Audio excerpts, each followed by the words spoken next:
पिछले दिनों महाराष्ट्र की सियासत में भी सभी को चौंका रखा था। अलग अलग तरीके की सियासतें वहां पर चल रही थी, लेकिन अब जब मंत्रिमंडल विस्तार हो चुका है, सरकार संगठित हो चुकी है, तो उसके अंदर अब क्या सियासी समीकरण बनने वाले हैं और कैसे चलेगी महाराष्ट्र की आगे की सरकार, करेंगे इसी मुद्दे पर चर्चा इस वीडियो में, इसलिए बने रहेगा आखिर तक हमारे साथ। नमस्कार, मैं हूं चेतना शर्मा।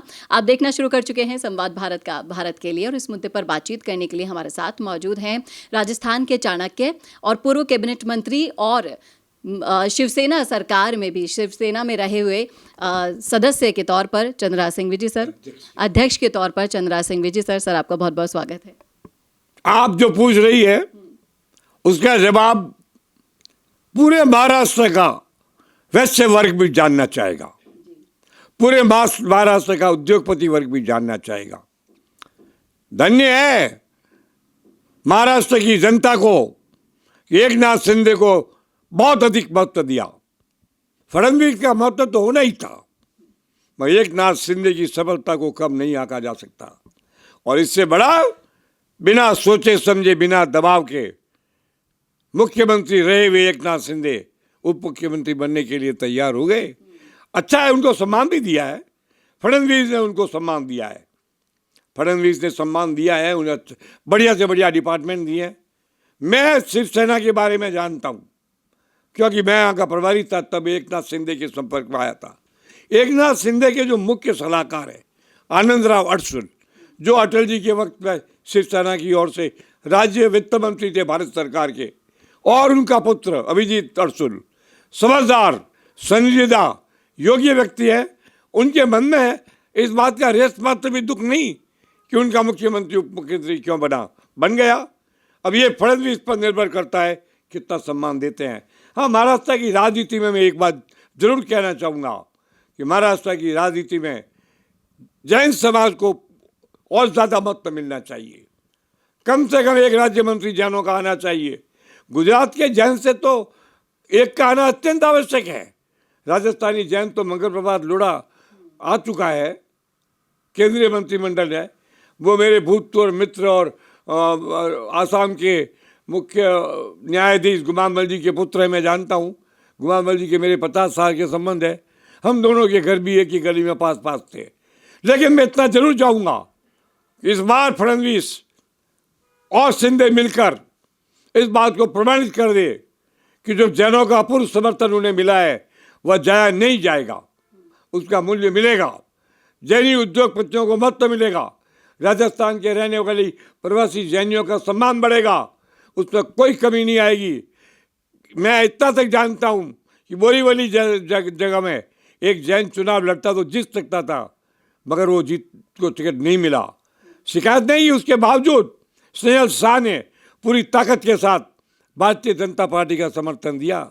हमारे जैन समाज के सबसे लोकप्रिय आदमी, जिनका मिस्टर कोठारी, गणपत कोठारी, हमारे पूरे पाली जिले के हजारों लोग वहाँ हैं, सब ने भारतीय जनता पार्टी का समर्थन दिया।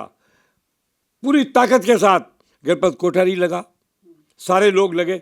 अरे आप तो ये बात करते हो, नॉट जैन ओनली, आनंद राठी जैसा आदमी वो भी लगा। सारे जैन समाज ने मिलकर के भारतीय जनता पार्टी को अभूतपूर्व जीत दिलवाई है। इसलिए यहाँ जब बात पैदा होती है तो मुझे कहना पड़ता है कि महाराष्ट्र के लोगों, तुम्हारा कर्तव्य है कि जैनों को भी अपना पार्ट मानो, अपना अंग मानो। राजस्थानियों को किसी मराठों से कम मत मानो, उन्हें सम्मान दो, उन्हें जगह दो और उनके प्रति प्रेम का प्रदर्शन करो। ये आपने सही कहा, बिल्कुल सर। अगर मैं रणनीतियों की बात करना चाहूँ तो रणनीतियों में ऐसे आपको क्या बदलाव लगे, क्योंकि हरियाणा में जो जीत हुई, अप्रत्याशित जीत से इतना उत्साह आ गया था, बीजेपी को एक संजीवनी के तौर पर ये जीत मिली थी, तो उस फॉर्मूले को भी क्या महाराष्ट्र में लागू किया गया? तो कांग्रेस का सफाया यहाँ पर फॉर्मूला लागू करने की जरूरत वहाँ होती है जहाँ शीर्ष कमजोर होता है। भाजपा का शीर्ष नरेंद्र मोदी, भारतीयता, राष्ट्रीयता, देशभक्ति, हिंदुत्व, सनातन, सर्वधर्म प्रेम, सर्वराष्ट्र प्रेम, विश्व का सबसे बड़ा नेता जिस पार्टी का हो, उसे फॉर्मूले की जरूरत नहीं होती है। जनता खुद झुकती है, आगे आती है, खुद माल्यार्पण करती है। मैं पिछले 30 साल से नरेंद्र मोदी का अप्रतिम समर्थन रहा हूँ, मगर मैं उन लोगों में नहीं हूँ कि जा करके कहूँ कि मैं आपका समर्थन कर रहा हूँ। जो प्रतिदान के लिए समर्थन करते हैं उनका मूल्य कम होता है। हमें तो चाहिए ही नहीं। राजस्थान में एक भी ऐसा नेता नहीं है जो मुझसे कम से कम 15-20 साल जूनियर हो। इसलिए मैं अब पद की लालसा के मुक्त होकर के महाराष्ट्र के बारे में कह रहा हूँ। महाराष्ट्र के बारे में कहना पड़ेगा क्योंकि मैं पाली जिले और जोधपुर जिले का रहने वाला हूँ। पाली, जोधपुर, जालोर ये वो क्षेत्र है जहाँ के अधिकांश लोग बड़ी ताकत के साथ महाराष्ट्र में रहते हैं।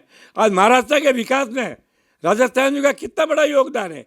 राजस्थानियों और गुजरातियों ने महाराष्ट्र की रगों के अंदर धन दौलत कर वो प्रवाह कर दिया है कि आज महाराष्ट्र हिंदुस्तान की 50% तक ज़्यादा इनकम टैक्स देता है। इनका सम्मान होना चाहिए, इसलिए मैंने ये इंटरव्यू दिया है। अन्यथा मैं महाराष्ट्र की राजनीति में ज़्यादा हस्तक्षेप नहीं करता। मुझे पक्का विश्वास है कि मेरी इस बात को लेकर के गुजरात के नेता CR पाटिल और अमित शाह मिलकर एक गुजराती जैन को भी वहाँ मंत्रिमंडल में जगह देंगे, एक राजस्थानी जैन को भी देंगे और वहाँ रहने वाले एक महाराणा प्रताप के वंशज को जगह दी है। इस बात की मुझे प्रसन्नता है। वहाँ पर चूं तक नहीं रहेगी। हंसते हंसते विभाजन हो गया, कोई झगड़ा न कोई ठंडा। उद्धव ठाकरे मैदान से साफ हो गए, शरद पवार जी हाफ हो गए, बिल्कुल साफ से और हाफ में रह गई और भारतीय जनता पार्टी आ गई। मैं तो वहाँ जाऊँगा और भारतीय जनता पार्टी के हर काम में इंटरेस्ट लूँगा। वो मैं जो कर रहा हूँ, मैं भारतीय जनता पार्टी के लिए क्यों साथ हूँ? आपने पूछा मेरे से प्रश्न। मैं हिंदुत्व के साथ हूँ। जी सर, अभी मैं यही बोलने वाली थी कि जो हिंदुत्व की भावना को मजबूत करने का काम बीजेपी कर रही है और मोदी जी पे जो विश्वास बन गया है हर एक वोटर का, वो सबसे बड़ा धर्म है। आज वोटर अगर वोट देने जाता है तो वो इसीलिए देता है। वही कारण है और कोई कारण है नहीं। मैं आपसे एक बात पूछता हूँ, अगर मैं पार्टी को मत देता तो अपने लिए कुछ मांग करता? नो, मेरे लिए पार्टी मत ही नहीं। मैं भाजपा में क्यों हूँ? क्योंकि भाजपा में हिंदुत्व है, भाजपा में राष्ट्रीयता है, भाजपा में देशभक्ति है। भाजपा का नेता सर्वमान्य विश्व का नेता है, वो नरेंद्र मोदी है, इसलिए हम भाजपा में हैं। भाजपा के साथ जब तक ये सिद्धांत हैं। दूसरा, भाजपा की रीढ़ की हड्डी राष्ट्रीय स्वयंसेवक संघ है, जिसका अप्रतिम इतिहास है, जो हिंदुत्व का सबसे बड़ा प्रखर सिपाही है। इसके कारण हम भाजपा में हैं और लोग होंगे पार्टी के इंटरेस्ट में। पार्टी का इंटरेस्ट तो इसलिए है कि जब हमें इन सिद्धांतों को जीवित रखना है तो भाजपा को जीवित रखना पड़ेगा, इन सिद्धांतों को मजबूत करना है तो भाजपा को मजबूत करना पड़ेगा। और हम कर रहे हैं और हम ये करते रहेंगे, बिना स्वार्थ, बिना प्रतिदान, बिना किसी मांग के, बिना किसी इच्छा के। मैं तो यहाँ तक कहता हूँ कि अभी भी मोदी जी के सामने बहुत बड़ी चुनौती है। 370 की धारा लाकर मोदी जी ने कश्मीर में अमृत धारा दी है, मगर तो एक भी हिंदू वहाँ बस नहीं पाया है। मोदी जी, कोई लोग आपसे नहीं कहेंगे कि आपको क्या करना चाहिए, पर मैं कहता हूँ, मैं कहने का अधिकार भी रखता हूँ।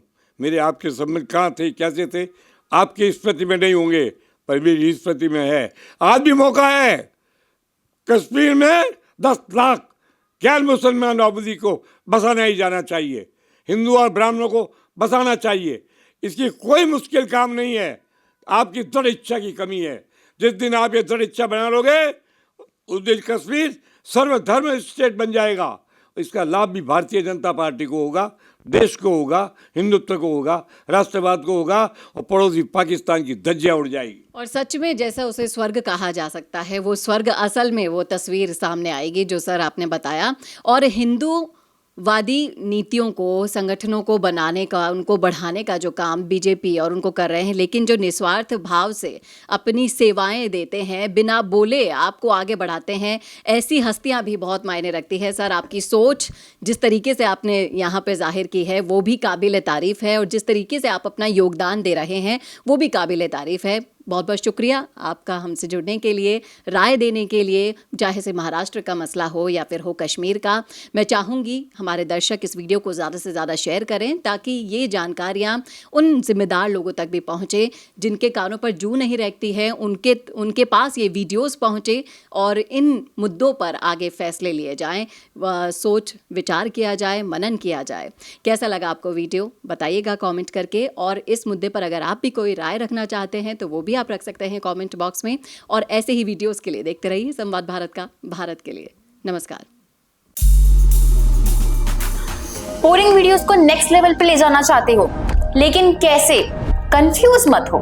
MIMS presenting certificate course in video editing. यहाँ सीखो प्रो एडिटिंग के सब सीक्रेट्स, ट्रांजैक्शन से लेकर इफेक्ट्स तक, चाहे YouTube वीडियोस हो या Instagram रील्स। इस कोर्स के बाद तुम्हारे वीडियोस बनेंगे टोटल शो स्टॉपर। इंडस्ट्री के एक्सपर्ट से ट्रेनिंग लो, अपने एडिटिंग स्किल्स को सुपरचार्ज करो और अपना कंटेंट गेम बढ़ाओ।